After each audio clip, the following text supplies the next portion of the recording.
What's up, ladies and gentlemen of YouTube? Boogie2988 coming at you live again through the power of the internet. Today I want to talk to you about CD Projekt Red, and I want to talk to you about Cyberpunk 2077. But before I get started, here's a fair warning. Cyberpunk 2077 is a good game, and people work really hard to make that game. I'm not here to tear that down, and if you've played Cyberpunk 2077, either on a buggy state on a console, or the premier state that you can play it on PC, and you've enjoyed it, I'm not here to take that away from you. But I am here to criticize some things. CD Projekt Red overpromised and under-delivered on this game, and then when they were called out on it, they tried to bury that information. You don't have to take my word for it. You can listen to CD Projekt Red admit that. CD Projekt Red posted this to their Twitter feed, starting off with the phrase, "Dear gamers," which a lot of people have memed. But they said, first of all, we would like to start by apologizing to you for not showing the game on base late-gen consoles before it premiered, and in consequence, not allowing you to make a more informed decision about your purchase. We should have paid more attention to making it play better on PlayStation 4 and Xbox One. This is an admission of guilt, but as usual, they're doing the whole corporate speak and trying to make it sound better than it actually was. But number one, they did not send out review codes for the PlayStation 4 or the Xbox One version of the game, so reviewers did not get a chance to review that version of the game. Instead, they were forced to play it on PC. But it's so much worse because retailers let Xbox One and PlayStation 4 versions of this game get into players' hands. But CD Projekt Red made sure that you did not get to see even a screenshot from that early release gameplay using DMCA laws, using copyright laws. They did everything they could to make sure you did not know the state of that game when it launched. And you can make an argument that they were trying to save you from spoilers and things along that lines, and that might very well be true, but even such things like a screenshot from the character creator screen, a screenshot showing Dreamcast Guy's stupid jacket on his character, anything, not even a scrap of evidence about the state of this game on consoles was allowed. I seem to remember players getting really mad about this previously, but for some reason they're not mad here. But what about when Sony was taking down videos based on Last of Us 2? Everyone was really upset. Or when 2K was taking down videos based on Borderlands 3? Everyone was upset, and those were legitimate leaks. This was CD Projekt Red taking down footage from people who had the game in their hands.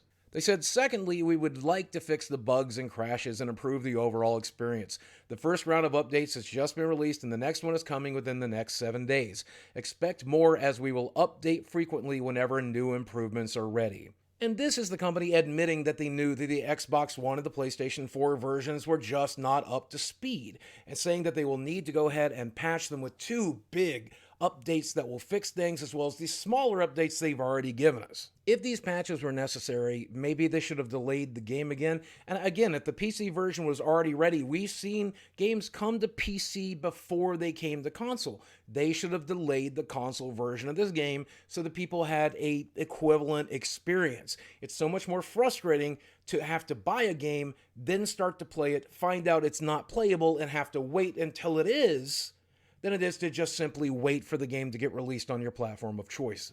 My personal opinion. Instead, they shipped the game as it was, knowing it was a subpar experience, knowing that you probably needed at least a PlayStation Pro or an Xbox One X in order to play the game. You're better off playing it on a PlayStation 5 or a Series X, and if you don't have those consoles, and let's admit it, most people don't, you're going to have a bad time, even though you paid the same price for the game as anybody did on PC or elsewhere. The optimist in me says that there's a real chance here that maybe they just didn't know the poor state the game was going to ship in on those base consoles. Maybe they didn't test it, or maybe the company is struggling financially, so they had to ship the game when they did in order to save the company. I don't know, but the cynic in me says they just didn't want to delay the game again and run the risk of losing those console sales and all of those pre-orders that they just sold a broken game to get the money. But the good news is CD Projekt Red is taking full responsibility. And here in the final section, they say, finally, we would always like everyone who buys our games to be satisfied with the purchase.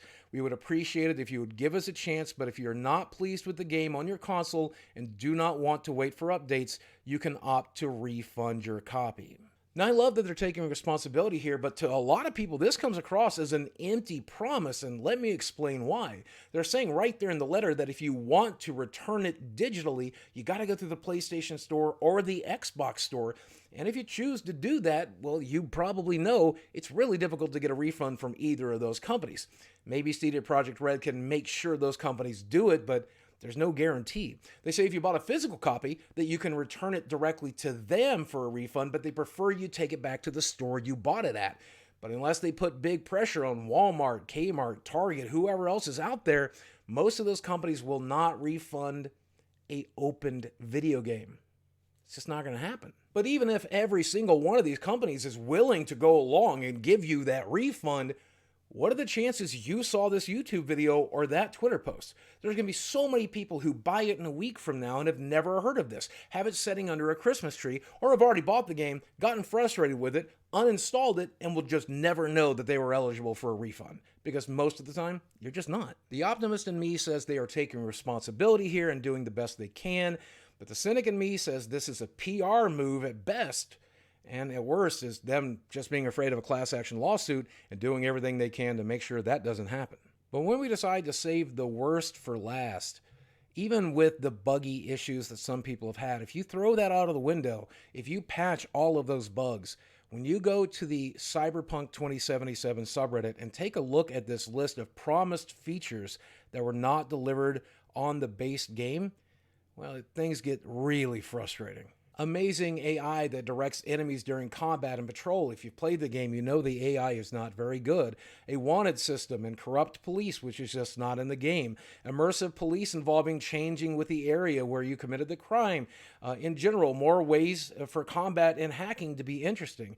More interesting gameplay, stronger RPG elements, unique daily routines for the AI and NPCs, quest decisions having relevance in the world, meaningful day and night cycles, incredible character customization. I mean, all of this stuff is overpromised and underdelivered, and the list just keeps going. Now, let me reiterate again, it's not a bad game. It's a good game. It's a lot of fun, and it does a lot of stuff right. It just doesn't do what they promised, and it definitely does not do it on the console versions. This Reddit user compares the game to No Man's Sky, and look, those are definitely apples to oranges, but he's correct about one thing. This game needs a post-launch development similar to what No Man's Sky received. They need to pull a Sean Murray here and take this game and make it the game they promised. And you know, I trust CD Projekt Red understands this and will actually deliver it. I really do. I think they're a company that will deliver what they promised eventually. And that's a good thing, because most times we see these companies deliver a broken game, cash the checks, and never do anything with it. I trust that CD Projekt Red will do everything they can to make it right. It's just going to take time, and that does not excuse the fact that they released a console version of the game that was subpar and under-delivered on the PC version as well. It's just not excusable. I don't know if you can see that statue right there on the shelf, but that is my Cyberpunk 2077 statue I got from going to E3 and getting my very first glimpse of Cyberpunk 2077. Not the version we got, but the version they promised. And when I sat in that room and I saw that, I said, I don't know if any company can pull this off, but if they can, it would be CD Projekt Red. But the game they promised me that day, even though it's released, still doesn't exist. And I hope that CD Projekt Red does that right. Forget patches, forget refunds, forget everything else. Make the game you promised. Make the game we were excited for, and all will be forgiven. That's one man's opinion. I could be wrong. Guys, as always, thanks for watching. I love you very much, and I will speak with you again soon.